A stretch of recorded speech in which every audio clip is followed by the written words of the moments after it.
Hello, Wobbly Phil here, and I've got a problem with gas. No, not that sort of gas. I'm talking about gasoline, petrol, motor spirit. You see, it's not the same stuff these days as we used to pay £1 or $1 a gallon for all those years ago. No, petrol has changed, and it hasn't changed for the better. Nowadays, like the other kind of gas that afflicts us old geezers, it can be a massive pain in the arse. If, like me, you've owned motorcycles since the 1970s, you've had a very long history with petroleum spirit. Back then, we never gave it much thought. We just went to the petrol station, pumped in a few gallons of 4 or 5 star, bought a Mars bar, and off we went. Of course, if we were running 2-stroke bikes, we'd have to pour a dollop or two of 2-stroke oil into the tank. Then, in the 1990s, everyone got worried about lead additives in petrol. Unleaded petrol became a thing. A bit of a drama for those of us who had to get our engines fitted with hardened valve seats to cope with the removal of tetraethyl lead, but really not exactly got a dammerung. What has put the proverbial fly in the ointment, however, is the E word, ethanol. Yep, we're all pouring the same psychoactive depressant that's found in alcoholic beverages into our tanks, and boy, it ain't half making our carburetors pissed. Ethanol, which is typically fermented from crops like sugarcane and corn, has been added to petrol in most parts of the world since the 1990s, and since 2021 it's been mandatory here in the UK at least. Ethanol has some peculiar properties. The one that most folk don't know about, well, I didn't until a few years ago, is that it's hygroscopic. In other words, it loves water and will scavenge it out of thin air. Oh yes, that's right, you might as well be pouring a whiskey and soda into your pride and joy. That's why modern petrol goes off. Honestly, if you haven't used it in a few months, you're better off pouring it down the drain. Or rather, taking it to your nearest accredited hydrocarbons recycling centre, which around here doesn't exist. You could try boiling it yourself, I suppose, but I wouldn't recommend it. So gone are the days when you could keep a can of BP's Best or Finer's Finest in the corner of your garage for those emergencies. I mean, it's probably going to be okay if it's in a proper sealed jerry can with no air inside. Probably. But if it's been exposed to air for a few months, it's not going to put a tiger in your Triumph's tank. Guten Morgen. Guten Morgen. Darf ich voll tanken? Jawohl, Esso extra. Packen Sie mir mal den Tiger in den Tank.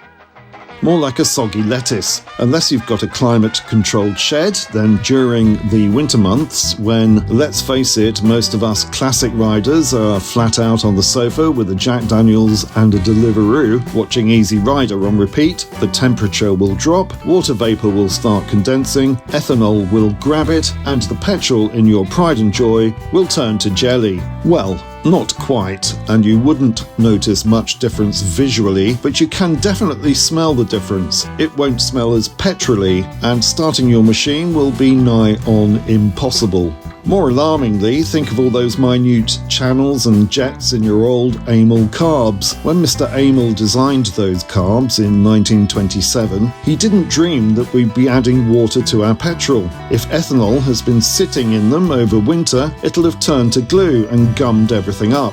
Then you're looking at stripping the carbs, cleaning them, and putting them back together again, a process which I'll freely admit is way beyond my well-known, extremely limited mechanical competence. Not only that, but because of its tendency to increase something called fuel enthalpy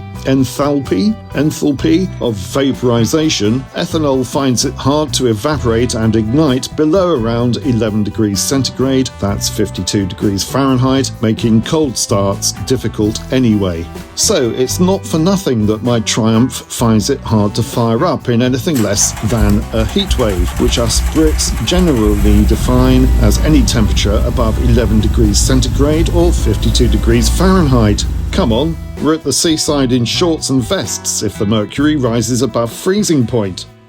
What's the answer then? Keep your shed warm and cosy during the winter? Well, not everyone is lucky enough to have a heated shed. I didn't for close on 4 decades. Drain absolutely every last drop out of your bike, including the carbs, before the autumn if you're not going to ride over winter. But then what about those balmy days when the sun comes out and the temperatures soaring to a sweltering 5? More practically, I've had conversions to modern carburetors like the Coonies, which do seem to cope better, but not much. You can always try filling up with more expensive super unleaded, which is labelled E5 here in the UK, but that still contains 5% ethanol, and I haven't found it to be the holy grail personally. One trick I've learned from a mate called Phil, of course, is to keep the petrol tank brimmed over the winter so there's very little air inside for water to condense in. Turn the petrol taps off too, and also drain the carbs of any residual fuel. I've looked around to see if anywhere sells actual petrol these days, and there are some specialist suppliers. So Classic Fuel Solutions do a premium quality fuel. It's 100 octane, it's got lead replacement, most importantly it's ethanol free, so it doesn't clog up all your pipes and your carburetors and bits and pieces and stuff like that. Very, very important. And it has 3 to 5 year shelf life, so with any kind of luck, even if you left the fuel in the bike over the winter months. But it's as dear as poison. £3.85 a litre, or around $18 a gallon, although it might be worth the investment just for the winter.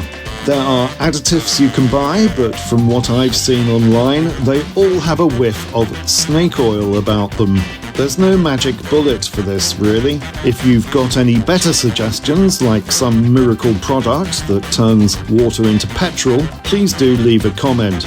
Of course, none of the modern fuel-injected bikes I've owned have suffered from this infuriating fueling problem because they were designed in the last 30 years with running on a mix of petrol, ethanol and water in mind, and my electric car doesn't give a shit.